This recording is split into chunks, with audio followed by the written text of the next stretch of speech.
Bar council of ગુજરાતનું આજે દર વખતે 5 વર્ષની ટર્મ હોય છે. આ વખતે એવું પહેલી વાર થયું છે કે 5 વર્ષ કરતાં વધારેના સમય પછી ચૂંટણી આવી છે, કારણ કે વચ્ચે કોરોનાનો સમય આવી ગયો હતો અને એના કારણે ટર્મ એક્સટેન્ડ થઈ હતી. એટલે લાંબા સમય બાદ બાર કાઉન્સિલ ઓફ ગુજરાતની ચૂંટણી છે અને લોકોમાં જે વકીલ મિત્રો છે એની અંદર પરિવર્તનની લહેર જોવા મળી રહી છે. મોટે ભાગે એવી વાત થઈ રહી છે કે નો રિપીટેશન થિયરી, મતલબ કે જે જૂના ઉમેદવારો છે એ નહીં, પરંતુ હવે નવા અને યુવા ઉમેદવારો આવે, પરિવર્તનની લહેર આવે, એવી બધા જે વકીલ મિત્રો છે એની અંદર ચર્ચા ચાલી રહી છે. ખાસ તો તમે યુવા પણ છો અને મહિલા પણ છો, તો કઈ રીતના પ્રતિસાદ મળી રહ્યો છે વકીલો તરફથી? બહુ સારો પ્રતિસાદ મળી રહ્યો છે અને મહિલા અનામત આ વખતે એવું છે કે પહેલી વાર આવી છે. 33% અનામત. અત્યાર સુધી બાર કાઉન્સિલ ઓફ ગુજરાતની અંદર જે મહિલાઓનું પ્રતિનિધિત્વ છે બહુ ઓછું રહ્યું હતું, નહીવત પ્રમાણમાં રહ્યું હતું. આ વખતે પહેલી વાર એવું થયું છે કે 23 સીટની અંદર 5 સીટની જે ચૂંટણી છે એ મહિલાઓ માટે થઈ રહી છે. ત્યારે મહિલાઓનો અવાજ પણ બાર કાઉન્સિલ ઓફ ગુજરાત સુધી પહોંચવો જરૂરી છે, એ બધાને સમજાઈ ગયું છે. જુનિયરોનો અવાજ પણ બાર કાઉન્સિલ ઓફ ગુજરાત સુધી પહોંચે એ જરૂરી છે ને બધાને સમજાઈ ગયું છે ને એટલા માટે જ આ વખતે જે પરિવર્તનની લહેર છે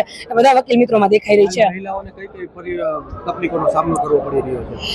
મહિલાઓ ખાસ કરીને જ્યારે એડવોકેટ પ્રોટેક્શન એક્ટની વાત આવે તો એમાં તો તમામ વકીલ મિત્રોને પ્રશ્ન થાય છે, કારણ કે એને જે ગુંડાઓ સાથે ડીલ કરવાની હોય છે, ક્રિમિનલ સાથે ડીલ કરવાની હોય છે અને ઘણીવાર એવું છે ગેંગસ્ટર સામેના કેસમાં લડવાના હોય છે. અને એમાં ખાસ કરીને જ્યારે કોઈ મહિલા ક્રિમિનલ પ્રેક્ટિસ કરતી હોય ત્યારે એને જે સુરક્ષિત વાતાવરણ મળી રહે એના માટેના કોઈ પ્રયત્ન આજ સુધી બાર કાઉન્સિલ ઓફ ગુજરાત તરફથી નથી થયો. અસંતોષ મહિલાઓમાં છે. બીજા અન્ય જે પ્રોફેશનો એની અંદર મહિલાઓને જે મેટર્નિટી લીવ છે એ પેઇડ મેટર્નિટી લીવ મળે છે, જ્યારે વકીલની અંદર વકીલાતના પ્રોફેશનની અંદર આવી કોઈ જ પેઇડ લીવ નથી. અને જે પ્રાથમિક સુવિધાઓ કહેવાય એ પણ કોર્ટની અંદર જે મહિલા વકીલો છે એને નથી મળી રહી.